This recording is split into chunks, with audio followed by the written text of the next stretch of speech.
กับลงดาวไต่วันนี้จะพามาขุดเป็นกิโลเพราะมันสิไหลวันนี้นี่เห็นแล้วหูหนึ่งนี่ขุดเบิ้งเข้ากันเอ้ามูเห็นซ้ำนี่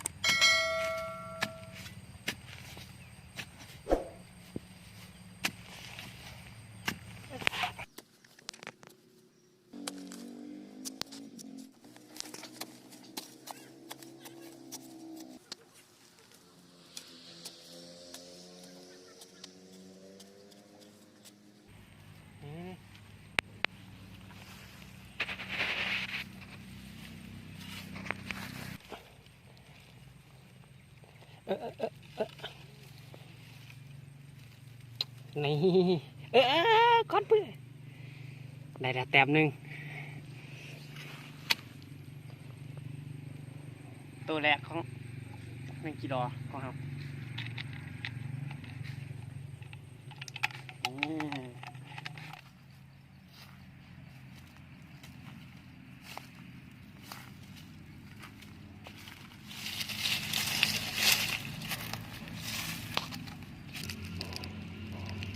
นี่ไว้จีดอจีนายแบบนี้แหละกับพวกหูซื้อมันดอกมันจีดอก็จีนายกระเป๋าไปนี่นี่นี่นี่นี่นี่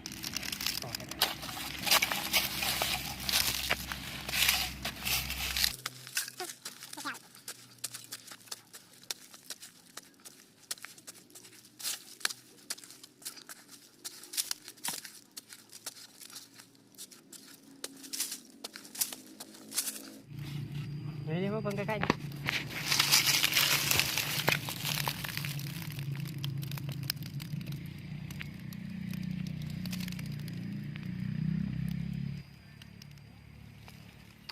นี่ตัวที่สองอ๋อแดดฮอตตัวที่สอง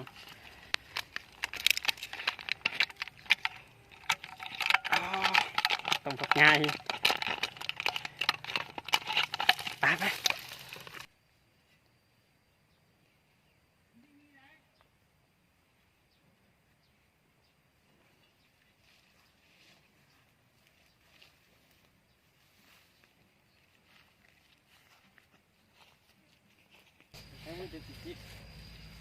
นะเดี๋ยวนี่นะมึงพูดไง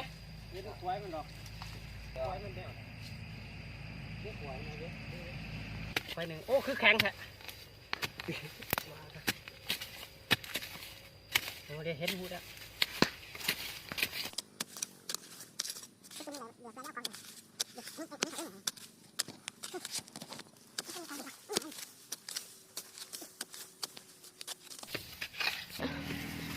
นี่เห็นแล้วเป็นดิ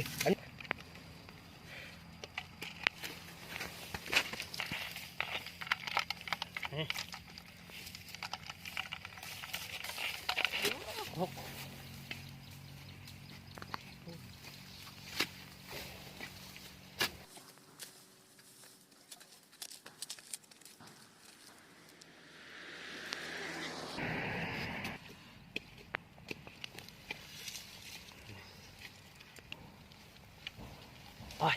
ฮอตถูกขาดครับโอ้ได้กะเป็นแม่ครับได้กะไปขึ้นต่อ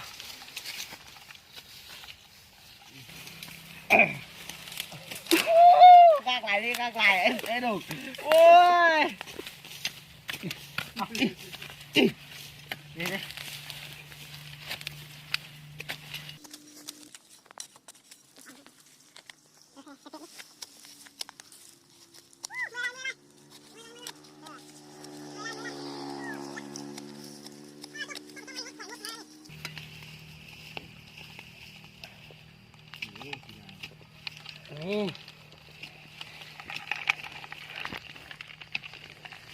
เป็นยัง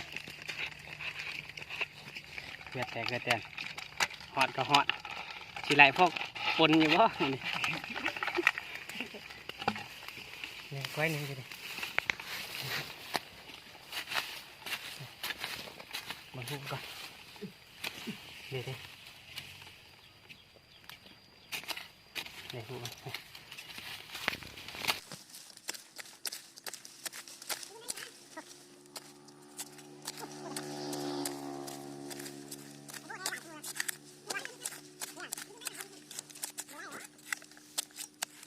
สูง เด้ พี่เด้หันกับไอ้หลงนะเด้ตลอดดู จับไป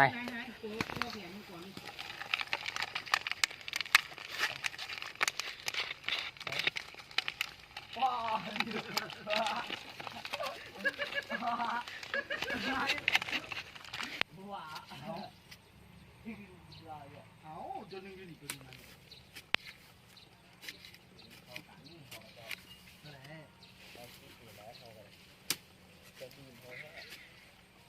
เหนื่อยเนาะพอกูอยากคิดไม่เจอเลย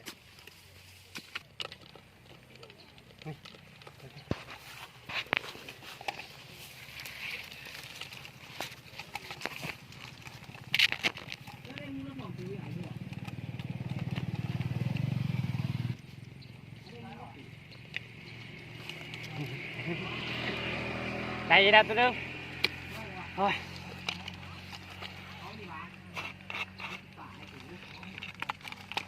ไปหาต่อได้หา6ตัว โอ้เปล่าหูนึงละแมนดูกำลังใจแล้ว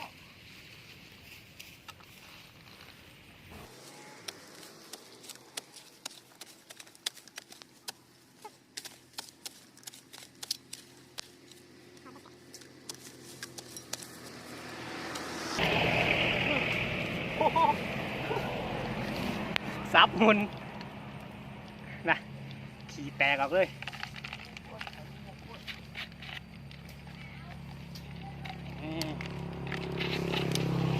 พอได้แจวอยู่นี่พูดนี่นี่มันเป็นยังสิดูมัน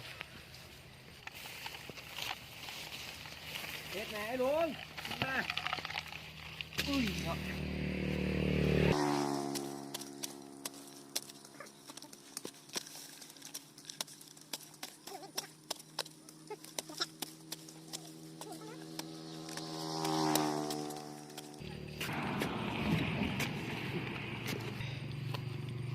เห็นนะ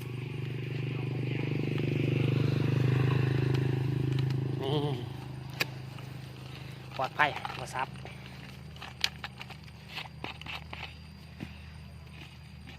โอ้นี่จะตัวไงไปห้าผู้ไหมน่าจะแมนสงสัยจะแมนจะขุดเบิ้งมันเป็นแบบนี้ค่อยแบบนี้น่าจะแมน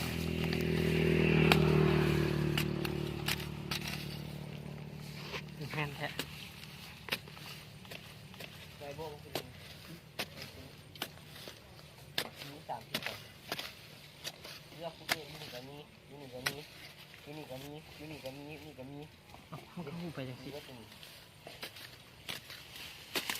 อ๋อเหลี่ยมกับแม่นี่ สิเห็นว่าบัดนี้ว่ามันก็สอดแท้ตัวนี้ใช้บาทหูบัน เนี่ยเห็นแล้วบ่ เอาบ่เห็นแท้ โอ้ลุงมันโหดนะลุงเห็นแล้วบ่กลมกล่อมห้อง ครับ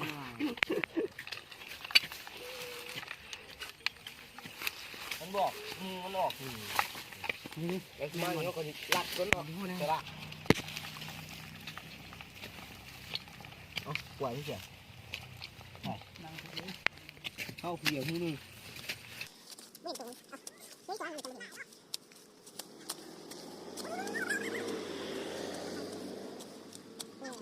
ตัวนู้ก็เลยโอ้ยมันแรงนี่มันนี่ก็เป็นตะคุดอยู่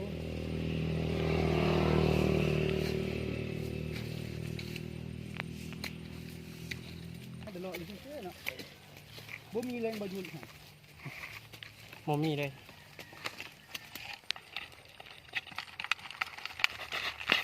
โอ้ยเกือบแตกโอ้ยเอาแล้ว ขึ้นทอนี่นะ ไอ้ก้นไอ้หนุ่มก็มี2 ขวดเลยเอา แล้วจะมาคุดตัวนี้ก่อน 3 ขวดแล้ว2 ขวดเห็นเห็นแต่โอ้ยผมมี โอ้มันไวหนามากกำลังสีแลนออกเลยนี่ แลนออกขึ้นตัวนู้นโอ้ใครกับบันไดอัดแน่นพอ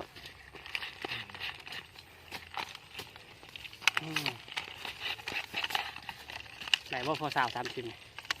คือเลยเล่มต่อไปคอยพูดนะคอยบุกได้หน่อยในบ้านนี่ นี่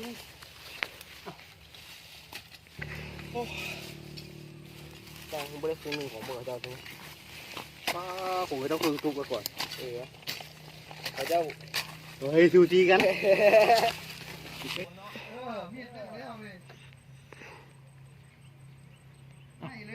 มน ด้านสองคนมึงละไอ้ชิบูบ้า แมนแมนถูกไหม ขอปลานี่ขอปลานี่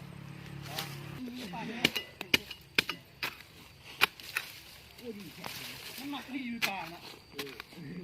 เอาย่างคือเต่าเนาะมันที่คนมาแล้วมันคดีนี่เก่านี่แล้ว นี่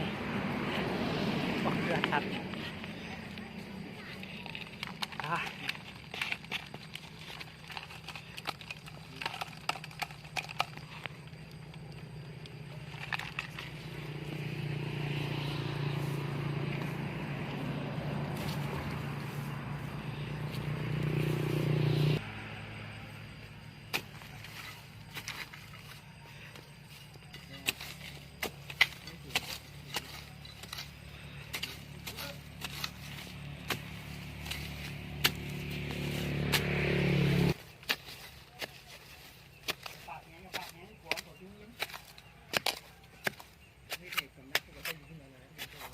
นี่ดิ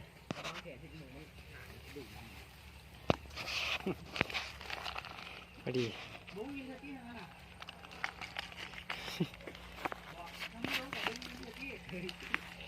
ย่างบริเวณเรือปืนนี่มาที่นี่แหละ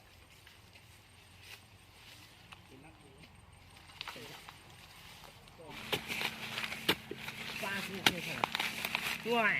ไฟแดกไฟใหม่มันเขารู้ดิเห็นแล้วไอ้พวกแม่นเห็นแล้วตัวที่สามมาได้แล้ว ยังแมนบอล ตัวที่4เด้อวันนี้เด้อ โอ้แมนแท้ เกี่ยวก่อนเลยเนาะ ตื่นนึง อันนี้หมด ตัวที่3กูเลยบ่เห็นฮอดข่วยไม่ได้ตัวที่4แล้วบัดนี้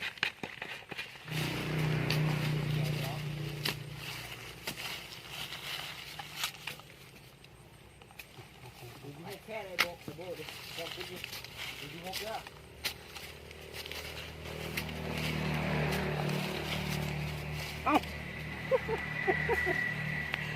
ซับเลยอยู่ตื่นนึง เฮา เฮ้ยตีสองก่อนเลยถูกกันวะมันถูกจริงเลยถูกมันคือรัดลงละตรงนั้นมันสีเขาวัดไว้ต่อมันถูกที่เขาไปถูก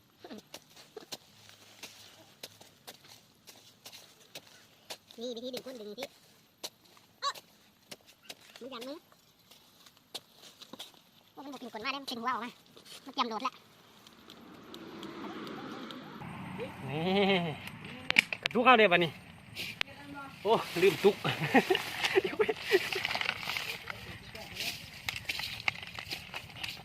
มันได้ฮอดตัวที่8กูหาก็ได้ตัวที่3 ออกไป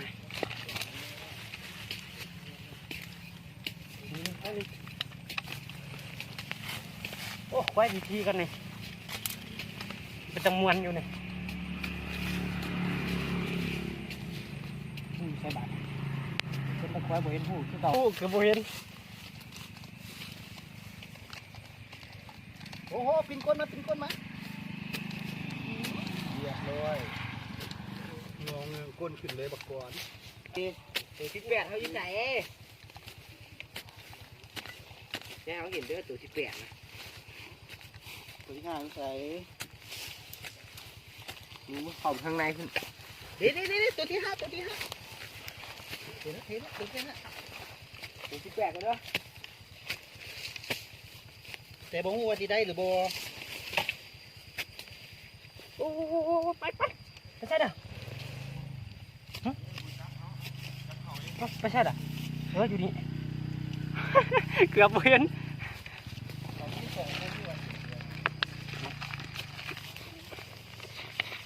อัดแหนนโพดไว้ครับใครเนี่ย เห็นแล้วไอ้พวกตูที่เก้าตูที่แปดเนาะ อยู่ประมาณ10ตายอยู่เศร้าเลยแล้ว ตูที่แปดเรื่อง นี่ตัวบักใหญ่ เห็นแล้วลั่นไหมพอนฟ้าไปตูที่คิดได้นี่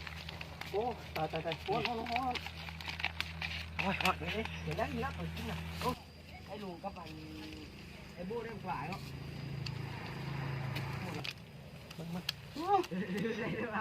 เรียบร้อย นี่ เรียบร้อย ได้แล้ว โอ้ยปลาทิวใส่เป็นนัว บ่ได้นับด้วยว่ามีจักโตเลยนี่ เห็นแล้วไอ้บูตูที่คิดเอ็นน่ะร้อยหินตูบูตูบู โอ้โหเด็กกูบ่ไหวแล้ว ซับคนแล้วนี่ พร้อมเลย แล้วก็เอาไปนะครับร้อยไม่ได้ว่ากันไหม หมด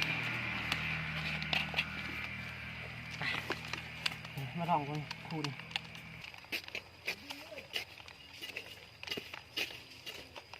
โมเมนต์นี่วิ่งก็จะบูฮูว่า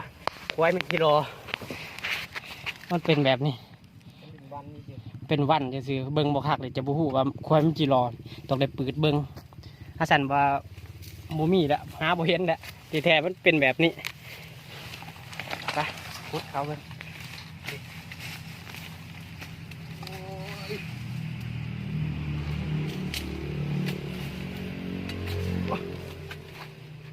ิแล้วแท้โอ้มันรักมันผ่านนี่มันมีการรักอีกเป็นเบื้อง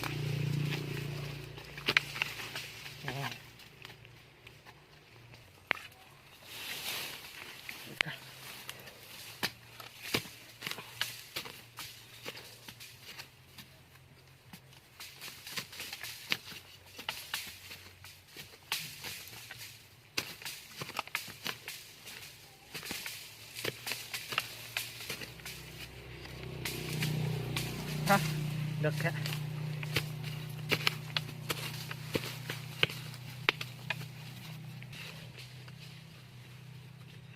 รู้สึกว่าสิเห็นตัวแล้วนี่ออกมาแล้วใหญ่เลย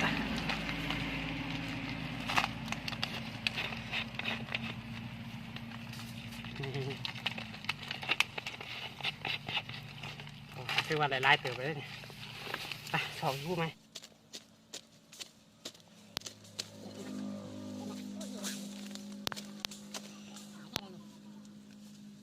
พ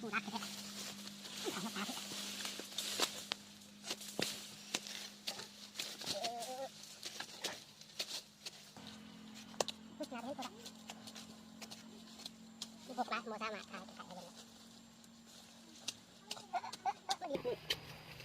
นี่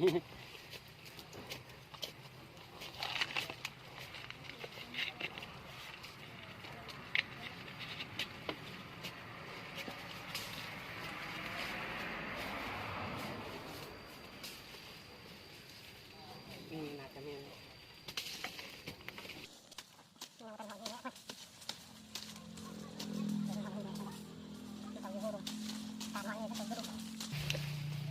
เห็นว่า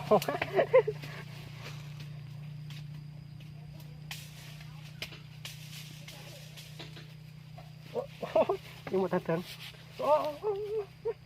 นี่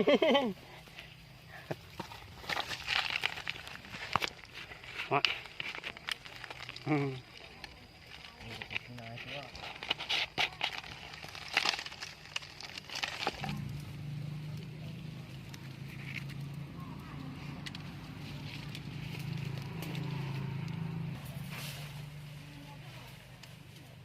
เอาเป็นตาแซ่บขนาดบ่ฮู้ว่าหมากยังน่าจะลองสิบ้าง บอกแบบที่ อย่าสิไปหากินเด้อจืดโมมีรสชาติอีหยังเลยเอาแต่ชิ้นล้อนี่แหละไปฟ้าล็อกกระลายของบ่าวก่อนนี่นะเกือบเต็มคลองที่บ่นี่มันไต่ขึ้นมาล็อกก็ได้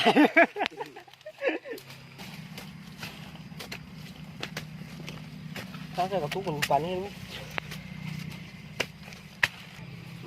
ดูเขาออก ไม่ แล้ว ใช่แล้ว ดินี่นะ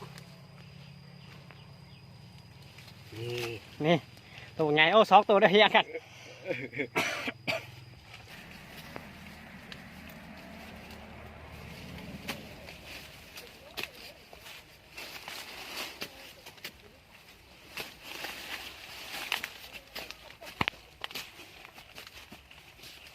เจอแล้วตัวใหญ่มันมามันดีดมือเข่าซื้อกัดชุดแงนพวก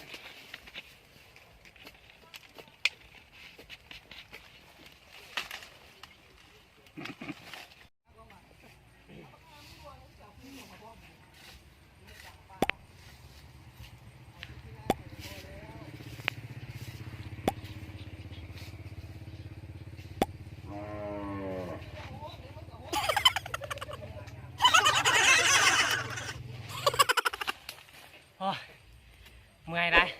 แดดห่อนก็พ่อแดดห่อนไหลซ้ำนี่แหละคลิปนี้ก็คงจะจบซ้ำนี่แหละพ่อซ้ำนี่แหละพอกันคลิปหน้าบายไป